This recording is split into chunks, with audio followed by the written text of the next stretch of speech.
మూసీ నది ప్రస్తుత తరానికి మురుగునీరు ప్రవహించే నదిగా మాత్రమే తెలుసు. అయితే ఈ నది 1908లో కొన్ని గంటల వ్యవధిలోనే సగం హైదరాబాద్ను ముంచేసింది. అధికారిక లెక్కల ప్రకారమే 15,000 మందిని బలికొంది, 2 లక్షల మందిని నిరాశ్రయులను చేసింది.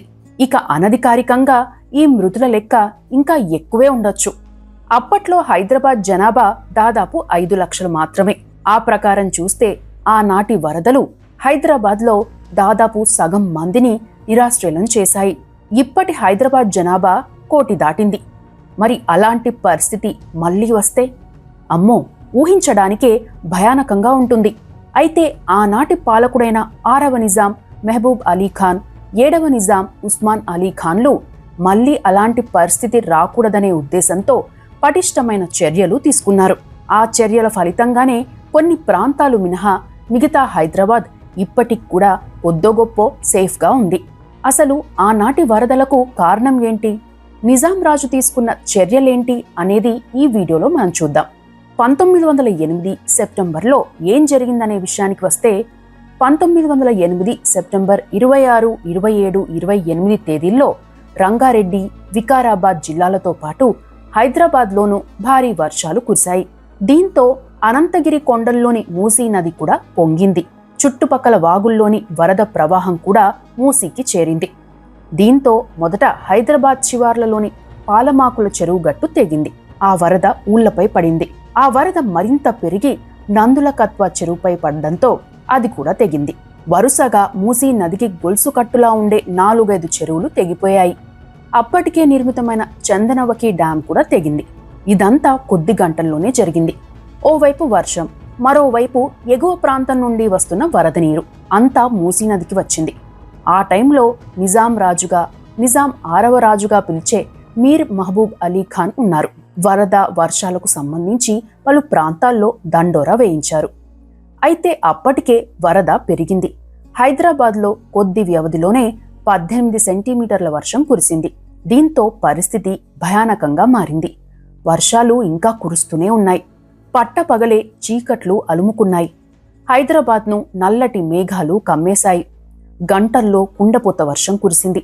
సెప్టెంబర్ 26 అర్ధరాత్రి దాటాక మూసీ నది 60 అడుగుల మేర ఎత్తులో ప్రవహించింది. వరద ప్రవాహం నది కట్టలకు ఇరువైపులా కిలోమీటర్ల దూరం ఉంది.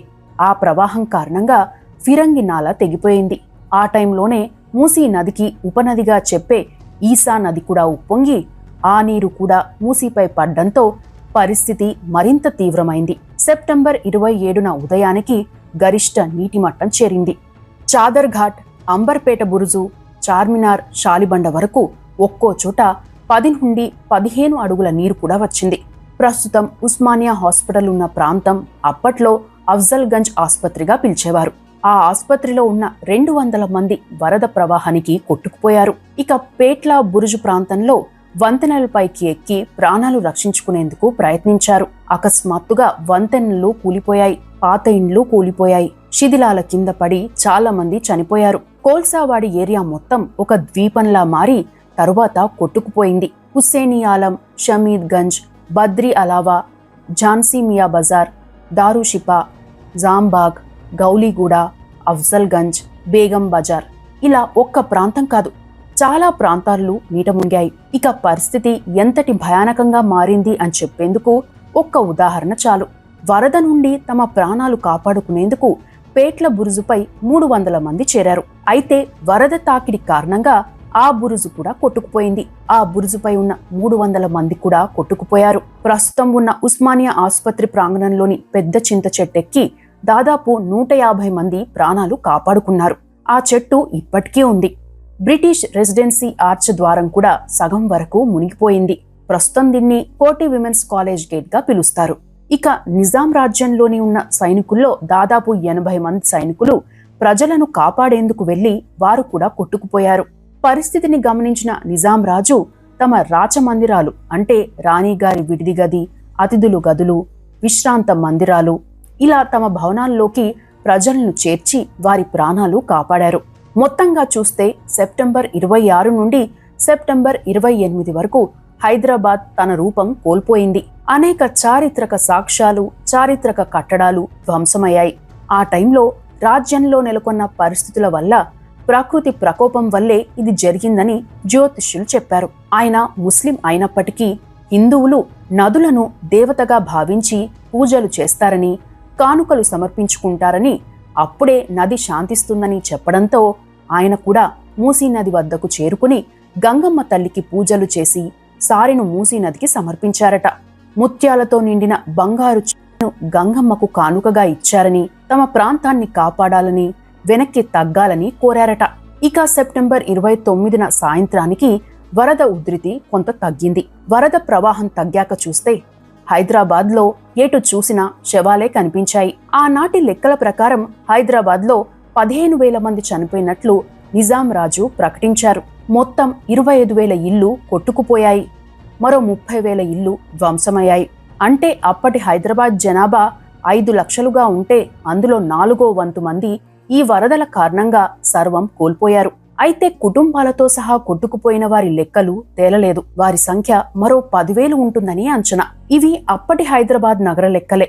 ఇక రంగారెడ్డి, మేడ్చల్, శంషాబాద్, వికారాబాద్ ప్రాంతాల్లో జరిగిన నష్టం చూస్తే ఇంకా చాలా ఉంటుంది.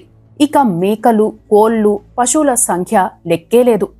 మూసీ నది వరద ప్రవాహం తగ్గాక చూస్తే ఎటు చూసినా జంతు కలేబరాలే కనిపించేవి. అంతటి జల ప్రళయం వచ్చేందుకు కారణం ఏంటి అనే విషయాన్ని పరిశీలిస్తే, మూసీ పరీవాహక ప్రాంతాల్లో కురిసిన వర్షాల కారణంగా దాదాపు 788 చిన్న పెద్ద చెరువులు, కుంటలు తెగిపోయాయి. 860 చదరపు మైళ్ల విస్తీర్ణాన్ని ప్రభావితం చేశాయి. ఇక మూసీ నది ఉత్తరం వైపు 2 కిలోమీటర్లు, దక్షిణం వైపు 1 కిలోమీటరు ప్రాంతాన్ని మూసీ నది తుడిచిపెట్టేసింది. పురాణాపూల్ వంతెన ఆ విషాదానికి సాక్షిగా మారింది.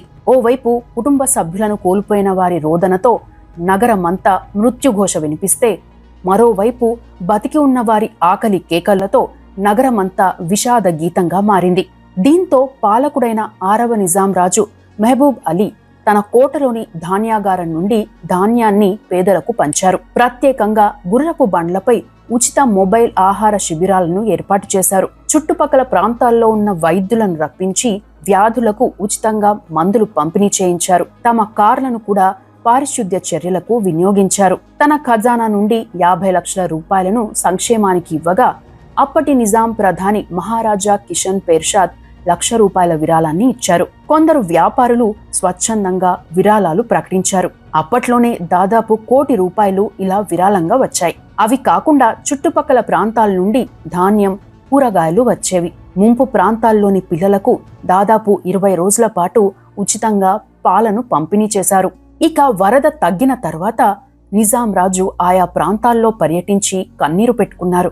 నగరమంతా కాలినడకనే తిరుగుతూ ఆయా మత సంప్రదాయాల ప్రకారం శవాలకు అంత్యక్రియలు చేయించారు. పైకి గంభీరంగా ఉన్న ఈ మృత్యుఘోషను చూసి కుంగిపోయారట. ఆ టైంలో 6వ నిజాం మెహబూబ్ అలీ ఖాన్ గారు ఎదుర్కొన్న పరిస్థితికి సంబంధించి నైటింగేల్ ఆఫ్ ఇండియాగా పేరున్న సరోజినీ నాయుడు గారు టియర్స్ ఆఫ్ ఆసిఫ్ పేరుతో ఓ పోయం కూడా రాశారట.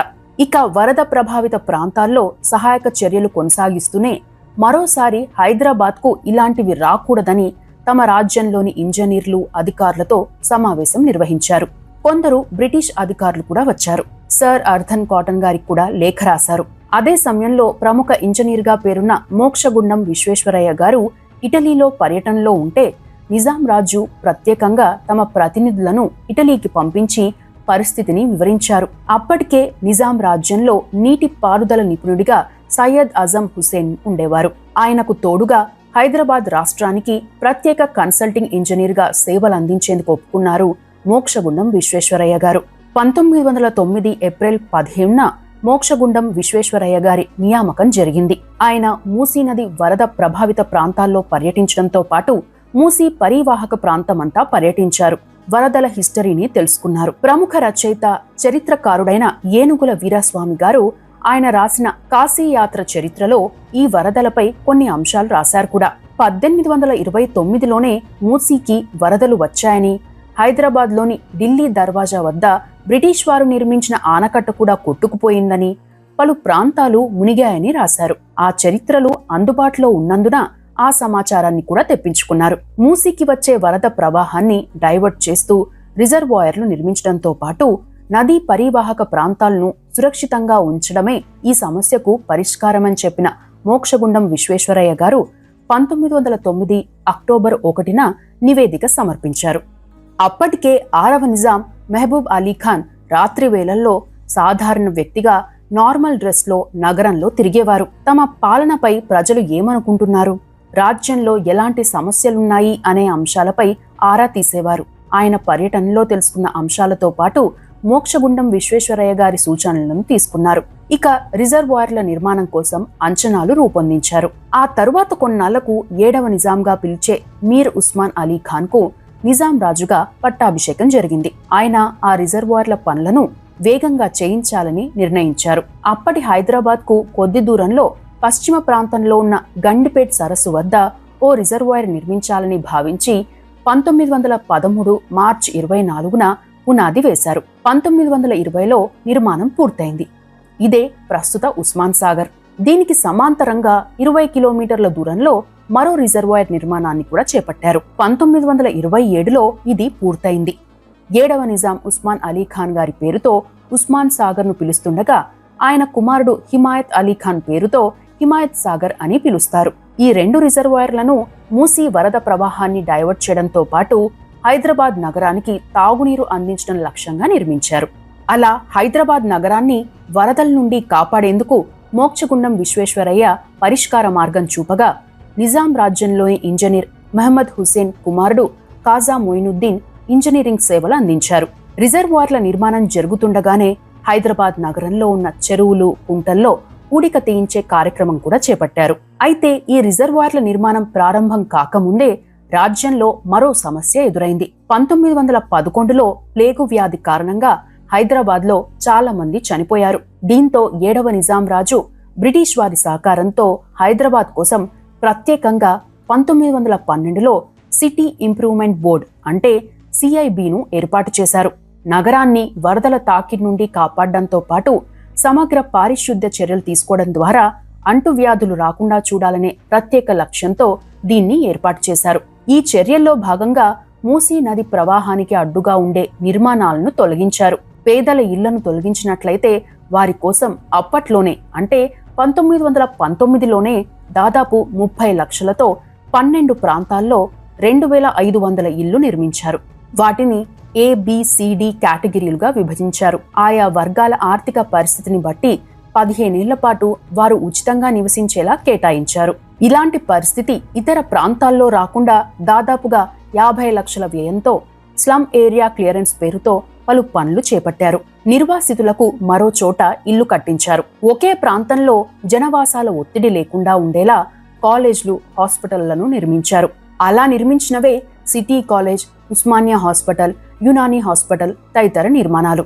మూసీ నది పరివాహక ప్రాంతంలో కొన్ని చోట్ల 60 అడుగుల మేర పటిష్టమైన గోడను నిర్మించారు. 1931 నాటికి హైదరాబాద్ నగరంలో భూగర్భ డ్రైనేజీ, ఓపెన్ డ్రైనేజ్ సిస్టమ్ ని నిర్మించారు. ప్రస్తుతం నగరంలో డ్రైనేజ్ వర్క్స్ చేసేందుకు ఆనాటి మాస్టర్ ప్లానే ఆధారంగా ఉందంటే నిజాం హయాంలోని ప్లానింగ్ ఎంత పటిష్టంగా ఉందో అర్థం చేసుకోవచ్చు. అదే సమయంలో ఒక నది ఉప్పొంగి ఊరి మీద విరుచుకు పడితే పరిస్థితి ఎంతటి భయానకంగా ఉంటుందో కూడా మనకు ప్రకృతి నేర్పే పాఠం అని కూడా చెప్పవచ్చు. ఇవి 1908 నాటి హైదరాబాద్ వరదలు, ఆనాటి విపత్తుకు సంబంధించిన అంశాలు.